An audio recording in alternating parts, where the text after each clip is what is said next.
What? Can't see a damn thing. Ugh. Ugh, what? Ugh. Yeah, alright, this one looks fine. Greetings and welcome everyone to Jason's Tavern and Inn.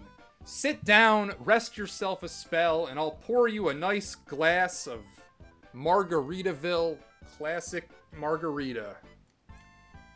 I don't know what this is. It's green. It reminds me of the cucumber flavored Gatorade. And that stuff's terrible, so this is probably terrible too. So maybe we'll forget about the drink. Maybe, how about a game instead? What? Every bar doesn't just have the Ultima trilogy on NES set up and ready to play? So Ultima is like the granddaddy of the role-playing game. You hear all about the Final Fantasies and the Dragon Quests and whatever, but they got their start with Ultima years before any of those games existed. But I'm not a PC gamer. I'm a fucking Nintendo console baby, so... Plus, I think those are more interesting. The Ultima PC games have kind of been done to death, but nobody's really taken a look at the NES versions, so... Here you go. Now's your chance to play some Ultima. So take the controller. Oh, what's that? Looks like you dropped something, man. Oh, right. Oh, right. You're not real. Oh, so I guess I'm going to have to play the game instead. Ultima Exodus is an adaptation of Ultima 3, which originally came out on the Apple II in 1983. It then found its way to every other relevant PC at the time. Wikipedia claims that it's the first computer RPG to display animated characters, which is a bold claim, but who knows? It is Ultima. They were the first to do everything, after all, including being the first RPG released on the American NES. In Japan, tons of stuff beat it out, but here in America, unless you count Zelda, it was the first, before even Dragon Warrior 1. If you watched the Spoonie videos 10 years ago, you may remember this game as the one where you fight the floor. It's the final boss, in fact. How's that for menacing? And just look at these graphics. Forget the first RPG in America. You could convince me that this was the first video game ever made. If you thought the original Dragon Warrior was primitive, look at Ultima Exodus. This is what you call a fucking video game. This is a no frills, no fancy mode 7, no parallax scrolling. This looks like it could be the ColecoVision port, which doesn't exist, but if it did, this is what I imagine it would look like. The first thing I did in this game was walk over these floor tiles inside Lord British's castle that looked like water, and my entire party ended up dead. Oops. You know this game's gonna be a hoot and a half after that. Ultima Exodus on the NES really makes you appreciate the entire first line of mid-80s role-playing games. Next to this, Phantasy Star seems like the greatest game ever made. Dragon Warrior 1, something infamously basic and reliant on grinding to advance, is downright benevolent when stood up side by side to this. It's so primitive that you need to unlearn everything you think you know because it's so far removed from anything that we recognize as an RPG. Ultima Exodus is an incredibly difficult game to start, but once you begin to figure things out, it just becomes bizarre. You might have already noticed the limited visibility thing, which is annoying at first, but honestly you get used to it quickly and it doesn't end up affecting the game all that much. It just looks a little odd when watching footage. Before doing anything substantial, I'm walking around town, going into every building, as one does. And what is this? The grocery store? 110 or 100 what? 100 groceries? What? Yeah, there's a food system. Run out of food and you slowly die. Groceries are just awkward stand-ins for any food. Use your imagination. I'm gonna pretend they're Oreos. We just bought 100 Oreos. On the world map, rather progressively, there's no random encounters. Rather, you see enemies on the world map sort of like in Zelda 2. Run into an enemy and a battle starts. But on 2 occasions, the game glitched and monsters stopped attacking me. Even if I ran into them on purpose, fights wouldn't trigger. Including inside the final dungeon, I was able to just walk past everything. It still made me fight the floor though. Which brings me to the battles. And my largest source of hatred for this stupid freaking game. They're grid and turn-based, and they take fucking forever. You're only allowed to move one square at a time, one character at a time. Here's my first battle of the entire game. I pick fight from the menu, it asks me what direction, I say up because you always start all the way down here and the enemies always start at the top. My character shoots a fireball and I hit the enemy. Only on my next turn, I do the same thing, but nothing happens. So, what gives? It took me a while to figure this out, but each character starts with one dagger. Daggers are projectiles in this game, so the first time you press start, it throws the dagger, leaving you without a weapon. You either need to buy more permanent weapons, such as a sword, or load up on a shit ton of daggers, which gets expensive fast. You're also able to custom create your entire party from scratch with various different races and classes to choose from. Your race doesn't affect your appearance, only class does. Race just affects your stats behind the scenes. Physical fighters in this game suck because every battle, they have to slowly walk one tile at a time up to the enemies until they're one square away before they can do anything. So fuck them. I was gonna go with a magic only party, but you can't do that either because at least a thief is mandatory. Remember in Phantasy Star how instead of just giving you gold directly after a battle, they make you open up a treasure chest first? The risk reward is supposed to be that sometimes they're booby trapped, but even when they are in Phantasy Star, all that happens is you just take a little bit of damage, which becomes a minuscule amount fast. In that game, there's never really a situation where you wouldn't want to open the treasure chests. Ultima Exodus does the same thing, only much more annoying. 9 out of 10 chests are booby-trapped. They do way more damage comparatively to you in Phantasy Star, but most of the time they don't do damage because they're either poison or cold traps. Yeah, having a cold is a status effect in this game. In addition to taking damage like you would with poison, you also go through food faster. Thieves avoid these traps, so they're a mainstay. I tried dual-wielding wizards, but found that I missed having some kind of physical attacking presence, because you run out of MP fast in this game. Luckily, it regenerates if you just stand around and press B, but too often I'd get stuck in fights without an EMP. Thieves are lousy fighters in this game because they can't equip hardly anything. Eventually I settled on Mobile the Thief, CK the Cleric, Wawa the Wizard, and Hess the Paladin. You're able to create and add characters to your party at will, and it's nice to be able to swap them out without needing to completely restart your save file. Oh yeah, this game has a save system, by the way, so I guess I can't call it that primitive. It was released after Zelda, after all. This NPC even references that game. And what a great thing. I expected this game to use passwords going in. There's a trick you can exploit here with this party system. Each new character starts with 100 gold, so what you do is make somebody new, add them to your party, transfer their 100 gold to someone else. Oh yeah, everyone has their own gold supply, so that's one more thing you gotta tinker with whenever you're buying anything. Swap them back out and repeat as many times as you need to because it's free money. I did this with absolutely no shame, and I'd do it again. It doesn't help that much anyway. It's handy when you're first starting out, but pretty quickly it becomes more time efficient to farm the Cave of Gold for treasure chests, because they respawn every time you leave. But starting out, you're pitifully weak.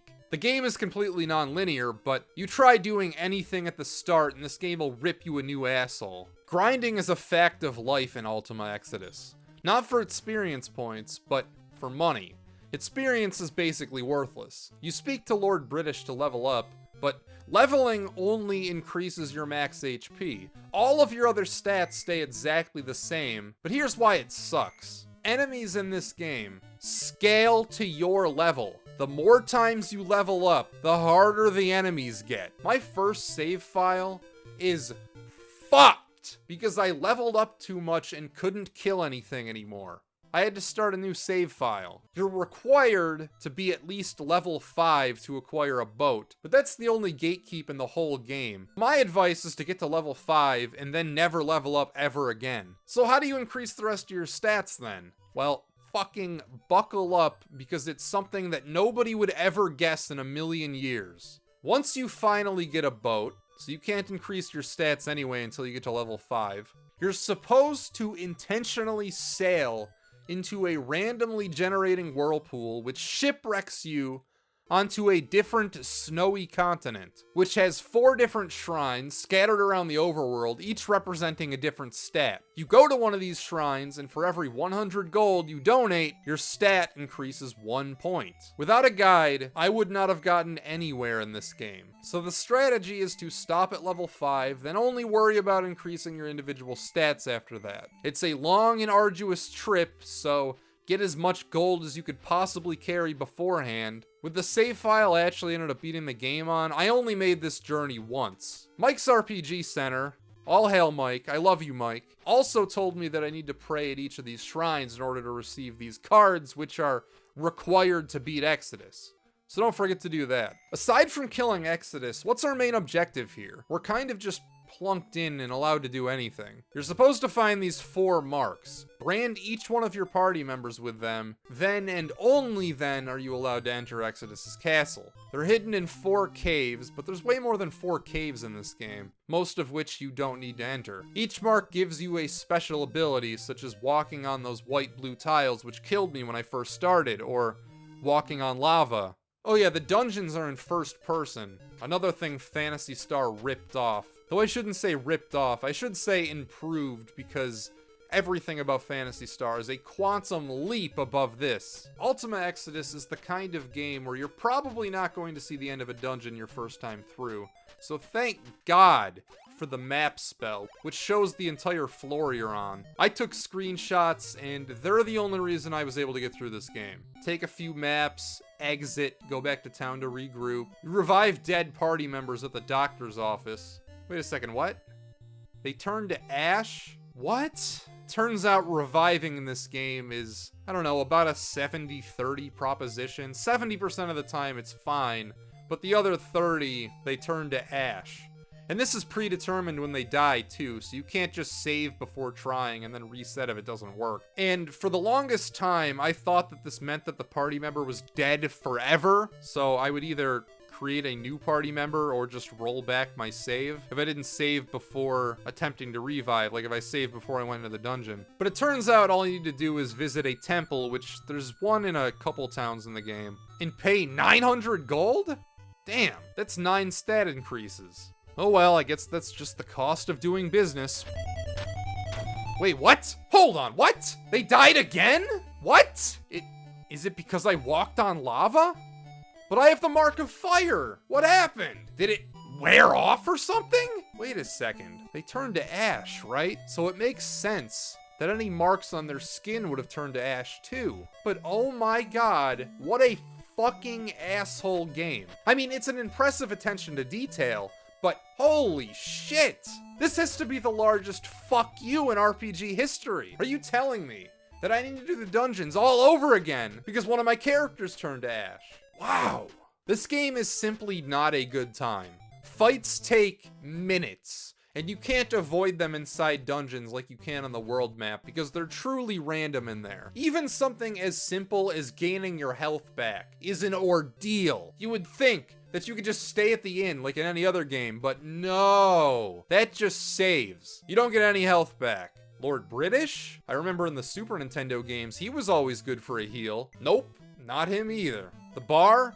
No. You can cast Cure on yourself to get between 40 and 60 HP back at a time, which is a viable strategy the first couple levels, but even at just level 5, that takes forever, because you have to keep waiting for your MP to regenerate in between heals. The only other way to get your health back are to use these fountains, which are hidden inside caves. My go-to ended up being this one on the 3rd floor of the Cave of Gold, since it's the closest one to Lord British's castle, but every time I want to top up, I have to trudge through 3 floors of this dungeon?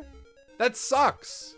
Playing through this game was torture. There's old, and then there's Ultima Exodus old. It only took about 20 hours. Sorry, I lost some footage, and I can't count like I normally do this time. And if I had to play through it again, I guarantee I could get through it in less than 4, because this is a minuscule game. If you didn't have to grind or live through all 3 Lord of the Rings films just to be able to upgrade your stats, then this game would be less than 1 hour long. In fact, the game world is so tiny that this sentence that I'm speaking right now is how long it takes to walk from one end to the other. now. At the end of the game, you walk through Exodus's castle, bite the floor. Thankfully, you can just cast the death spell and win instantly.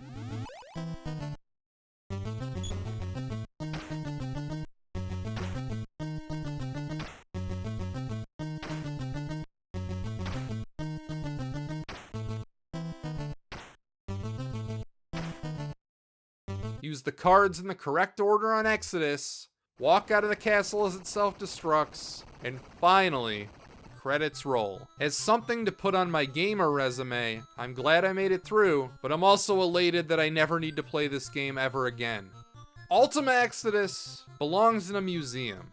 It's one of the granddaddies of the RPG, and I wonder if the PC version holds up a little better than this one.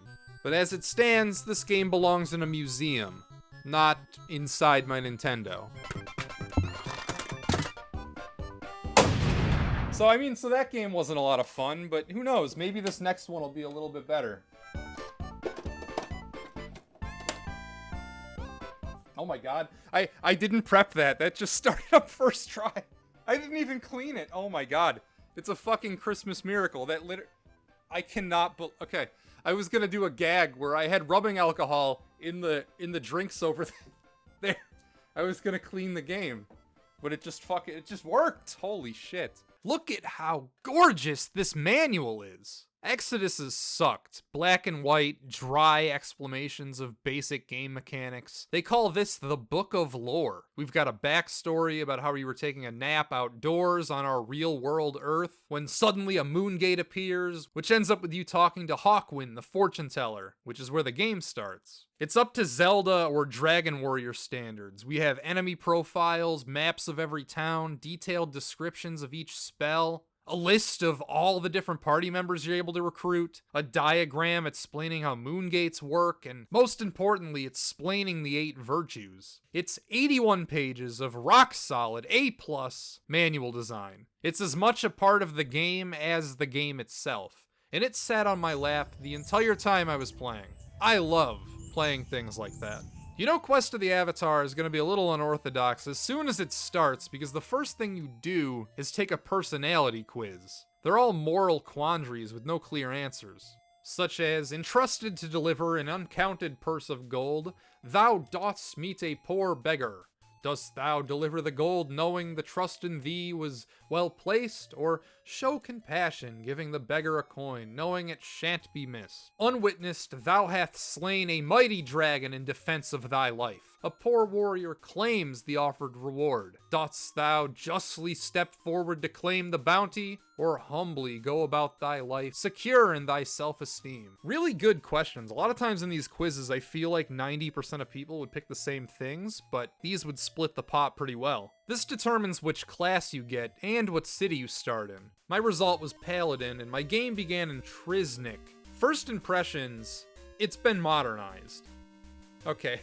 Maybe modernized isn't the correct choice to describe a turn-based RPG from 1989, but it's on par with its peers at least. This is no more chunky or clumsy than any of the Dragon Warrior or Final Fantasy games of this era. It plays considerably close to Exodus on paper, but in execution, Quest of the Avatar is worlds above. Its battles use the same turn and grid-based combat system, but for one, it generally moves a lot faster, and you don't have to line up in the same grid column to use your ranged attacks. Instead, if you have a bow, you can just target anyone on the screen from anywhere. You're allowed to have 2 weapons equipped at the same time too, so for example, you can have a bow and a sword available for both short and long-range combat. The enemies are nowhere near as asshole-ish, and the level-up system works exactly the way you think it would, where all your stats increase as opposed to just your HP. My favorite new system is that there's an auto battle. Kick fucking ass, life is pretty cool sometimes. The auto battle is good enough to get by most encounters. It might not do everything optimally, so if you're in a tough spot, it's probably wise to lay off and select your moves yourself, but the auto battle gets the job done most of the time. You start off reasonably strong too, or at least strong enough to win random encounters on the world map when you're still a party of 1. There's really no reason to play Exodus when Quest of the Avatar exists, unless you're trying to cover them for just completionist's sake. Allow me to stress again, I'm just talking about the NES ports. I'm sure they're all still worthwhile on PC. It really is just a more realized and beefed up version of the same game. Both these Ultima games are structured the same way, at least. They're both non-linear, completely wide open, basically collectathon RPGs. You gather all the MacGuffins, then you're allowed into the final area where you win. They're both Easter egg hunts. In Exodus, there were 4 marks, 4 cards, and a silver horn. You're placed into a huge sandbox where your minute-to-minute objective is to just find those 9 things,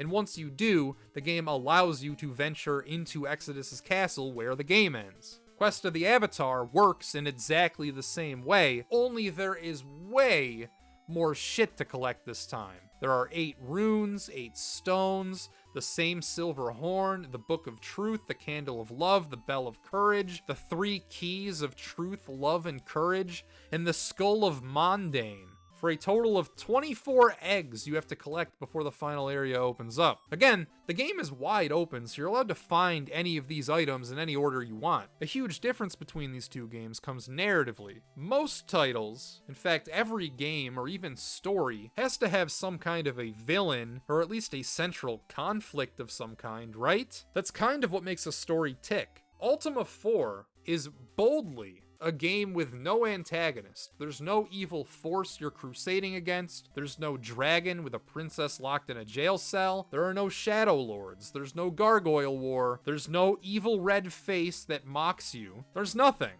In Exodus, your main objective was to prevent this evil force called Exodus from reincarnating. Then the video game twist of the century, unlike in most games where you arrive just a second too late and need to fight him anyway, you actually get there in time to stop Exodus from being born. In Quest of the Avatar, your main objective is to read a book. The Codex of Ultimate Wisdom is said to be so holy that it reveals its secrets to only the purest of hearts. In addition to finding all those items, you also need to become a paragon of the 8 virtues: honesty, compassion, valor, justice, sacrifice, honor, spirituality, and humility. Each behind the scenes have their own stats. Once they're high enough, you're allowed to meditate at their corresponding shrine, which demonstrates your mastery of said virtue. For example, defeating monsters increases your valor stat, while running away lowers it. The game makes it possible to run away, but you really don't want to because you have to keep all of these invisible virtue stats high enough to finish the game. You're not allowed into the final area unless you become a master in all 8 virtues, and once you have it, it can get taken away too, so you always need to be on your best behavior. Ultima 4 requires you to be a good person. There are blind shopkeepers all over the place, which make you count out manually how much money you give them. For example, if an item costs 200 gold, you could just hand them 1 if you want and still get the item, but that's virtue suicide. Virtuicide. Instead, it's best to overpay. Give him 300. The absolute best thing you can do in this game is give money to the homeless bums. They're in every town, and giving them money contributes to so many different virtues. Honesty, compassion, sacrifice, and humility all go up when you do this, so it raises half of them. It's sort of a wild concept. Ultima 4 was subversive before the genre even really existed. A game with no bad guy, and your mission is to be as good a guy as possible? I've never seen anything like this. Today, let alone in 1985 or 89 if we're talking about this version. It really doesn't feel like an adaptation of an older game. This fits right at home on the NES. No snarky ColecoVision comments this time. I appreciate how well it's balanced too. With non-linear games like this, it's easy to lose the thread and make areas way too easy or way too hard, but that's not the case here. They did 2 things to mitigate this potential problem. Firstly, you really don't get much stronger than when you start. Max level is only 8, and there's not very many equipment upgrades. You're relatively the same strength throughout the entire game. There's not a dramatic difference. And second is that there are only 2 different tiers of enemy. Overworld dwellers, which include pirates, are easier, while enemies inside the dungeons are more difficult. Every dungeon is equal, as is the entire overworld. There's no magic bridge where you cross and the enemies are more difficult. It doesn't matter where you go, everybody is the same strength. This results in a game where you only need to upgrade your party until you're able to consistently win against the harder set of enemies inside dungeons. Then you don't have to worry about it at all. In Ultima Exodus, the last game I played, most of my playtime was spent grinding materials, and absolutely none of it was spent doing that in Quest of the Avatar. The grinding to actual content ratio is so much better in this game. It felt like I was always accomplishing something. That's another byproduct of having so many different things to collect. One of them is bound to be realistically obtainable no matter where your battle party is at.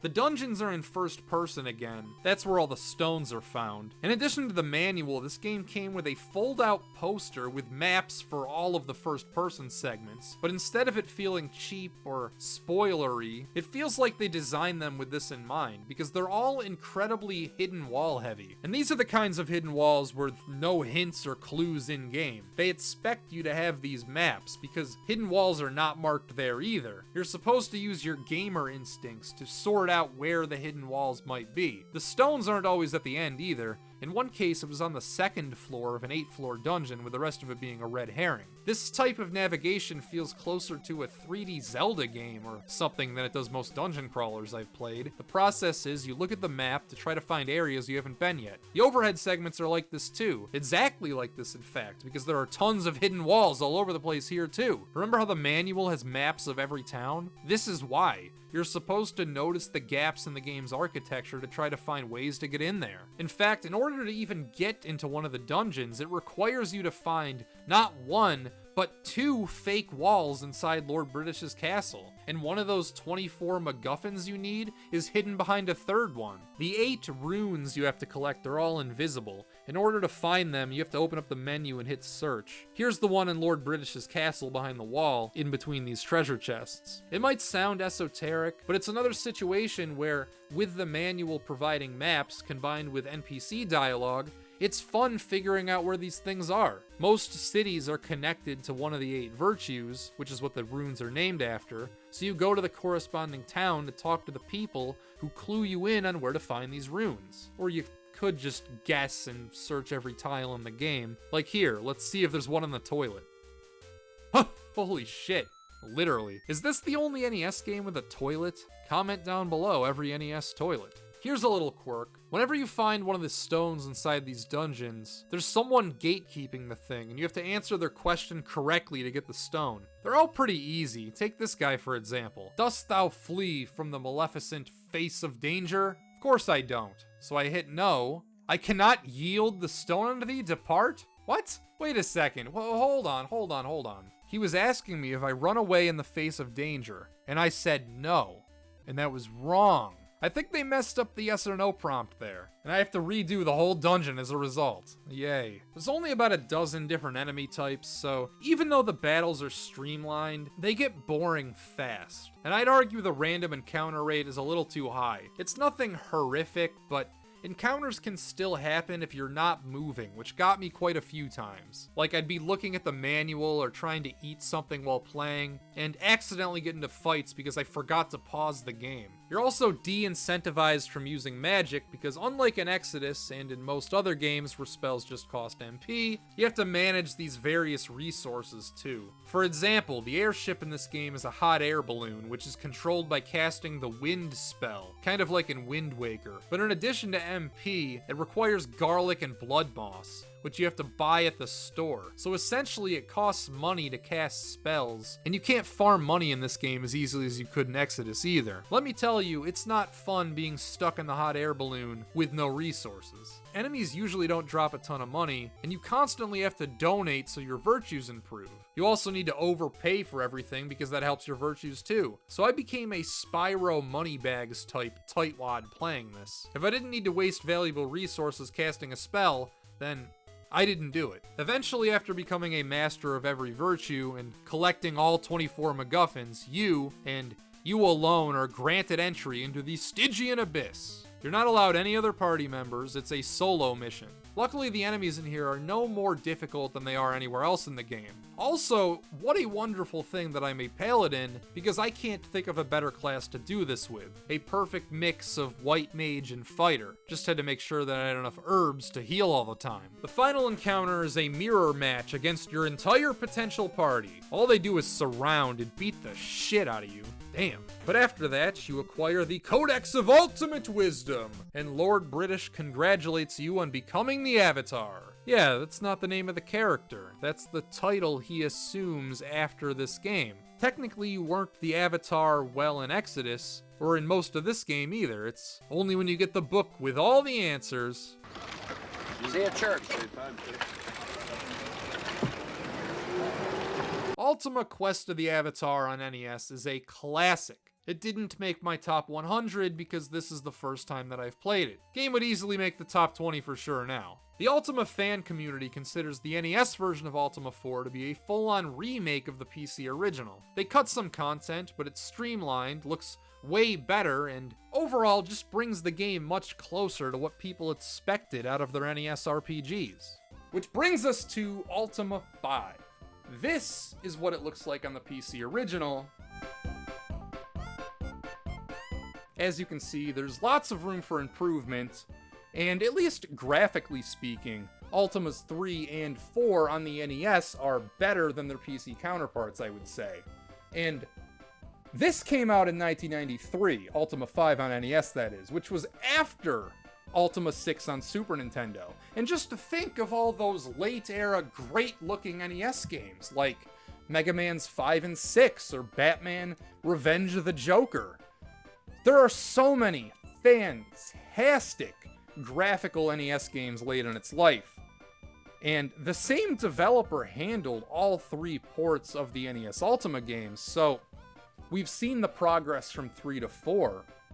I can only imagine what the progress from 4, which came out in 1989, 4 years later, the same developer, Pony Canyon, has with all of these tricks that the NES development community has discovered to get them to just squeeze the most out of it. Just imagine how good Ultima 5 must look. It must be a fucking knockout, right?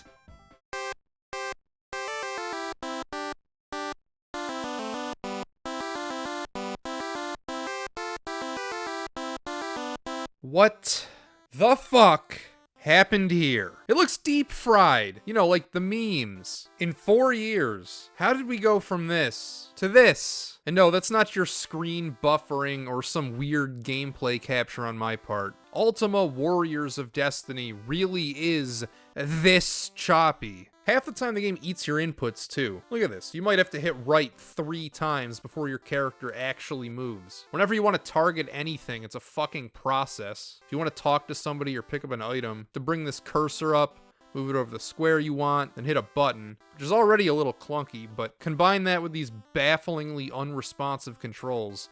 It's bad to the point where you have to play it to believe me. You have no idea how annoying it is for half of your inputs to simply not register. You already have an awkward system. Whenever you want anything done, it feels like you need to really slam down on these buttons extra hard in order for the input to register. It's terrible, and I don't know how this happens. What causes the game to not register my inputs? What's going on behind the scenes? How, in an RPG, you know, a genre built around navigating menus, how is it so shitty? The same goes for fighting enemies. You have to bring up the cursor to manually target everything. Just moving the cursor over 2 squares might require you to press over 5 freaking times. And then you gotta really slam down on the A button as hard as you can to make sure it actually gets your button press. Because unlike the last games, it's not turn-based either. This is sort of an action RPG. The game barely functions, and it's not like they had to do this. They could have just reskinned 4 with 5's storyline, and it would have come out pretty decently. But instead, they attempted to make it a continuous world action RPG thing, which isn't even what the original was, and that's the worst part. On PC, it still used the old grid and turn-based combat system we saw in the previous titles. This awkward cursor-based action shit was an original idea for this version. Why? I could understand if they were trying to replicate the PC edition and falling flat, but no, this was done deliberately. The battles are barely comprehensible, and I never know what the fuck is going on. I have no idea why my axe is able to shoot white magic blasts. It seems like enemies either take health or don't from me at random. Sometimes I'm able to move 10 times in a row before the enemy responds, but other times they gang up on me before I can even bring up the cursor to target them. Imagine being a fan of the first two Ultima NES games. Maybe you got them as a present for something when you're a kid. And then as a teenager, for Christmas again, you open this one up. This is your RPG series of choice. And you get this. Apparently it didn't sell well either, because this game cost me $130, which is 3 times what the other two costs combined. Oh yeah, and do you like this song that's been playing the whole time? This wasn't a choice on my end. Aside from the title screen and ending, this is the only song in the entire game. This 20-second loop. There's not even any sound effects. This is it. This is all you hear.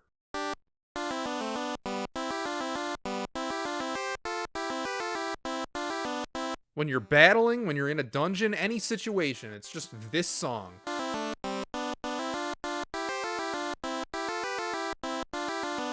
Art thou enjoying the game? What? They have the balls to ask this? No. Here, have a coin.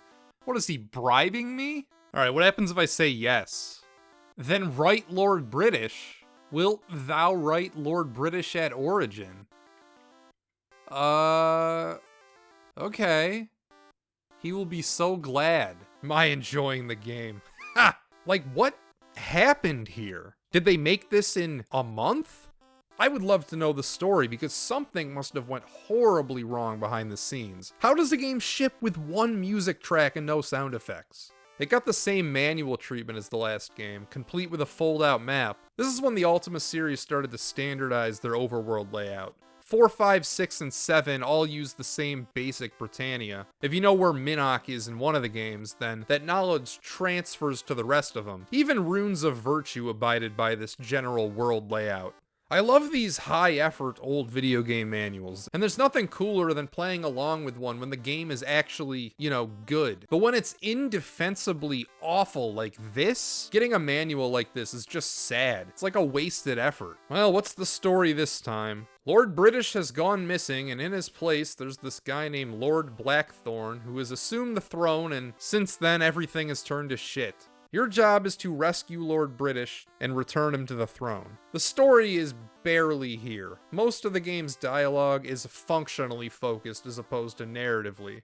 In the last game, Quest of the Avatar, it was the same way, but I didn't have a problem with that because there really wasn't much of an overarching story to tell. But from what I've heard, it's a real slap in the face here. In the Spoonie video, he described a scene in the original PC version about Lord Blackthorn torturing you for information, and that seemed like a genuinely great moment. Something that sure as shit doesn't happen in this game. There's no reason to be a good person anymore. Just take everyone's shit because there's no virtue system or anything. You know, the thing the last game built up. In the manual, they try to explain this by stating that the law in Britannia is, quote, finders keepers. So loot everyone's house in sight, I guess. The 8 virtues, they still attempt to make them play a role in this game, but it rings hollow and there's no reason to abide by them. Most of the NPCs exist to give you clues about how to enter the various dungeons and shrines, not to advance any kind of characterization or story. Speaking of, there are 8 of each of those. 8 shrines and 8 dungeons,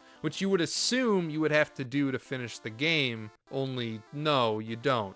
The shrines are worthless. All they do is raise one of your stats by a single point. Stats that don't fucking matter because all the fights are so easily cheated. I would regularly hide behind my party members. Even when they're dead, this trick works. And then just shoot at them with my axe. Until I realized that you can use the magic carpet inside of buildings and caves to just fly past everyone. There's no reason to fight anything. Just fucking fly right by them. It's not like there's any boss fights or anything. The first person bits are gone, so what you're looking at, these are the dungeons. There's 8 of them, and out of those 8, how many do you think you need to do to finish the game? The answer is 2. 2 out of 8. Yeah, great fucking planning, game. Lord British is at the bottom of one, and you're required to get an item to remove these barriers blocking the dungeon that he's in, which is in another one. The primary thing you do in this game is talk to people. It's never interesting. It's always just basic ass walk back and forth type quests. Oh, I know about a guy in U who knows how to get the magic scepter, so you go to U,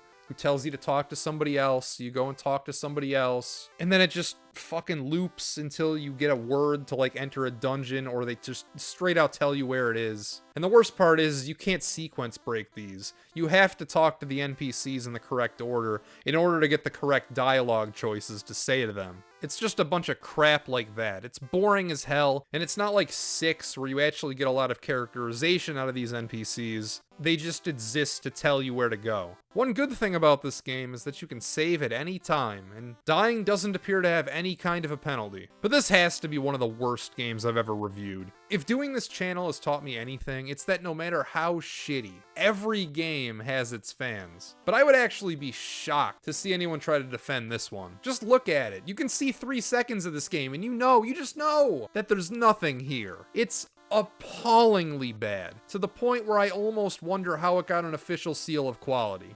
The fact that it's an NES game from 1993 and was the follow-up to a legitimately good game is an extra kick to the nuts. Then finally, after the longest 13 hours of gameplay of my life, I rescued Lord British.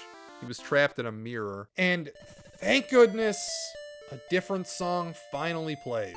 Instead of killing Lord Blackthorn, Lord British instead exiles him to a random location. Congratulations, you have completed Warriors of Destiny. Then the credits. Dr. Katz worked on this? It might explain something. Music and sound effects? What sound effects? Martin Galloway. So you're the man responsible for all this. I mean, it's probably not his fault that he was only allowed to make one 20-second loop that plays through the entire game. Game bad! Me angry 'cause game bad! Power button's over here! This game it's too expensive to throw, so I'm not going to. Instead, I'm gonna write to Lord British. Dear Lord British, I played Ultima Warriors of Destiny on NES while the ink in my pen went out, and it was so bad that I quit YouTube for the rest of the year. Alright, well, that's all I got. Shout out to the patrons. Shout out to William Robert Lee. Never trust anyone who needs a haircut. Goodbye.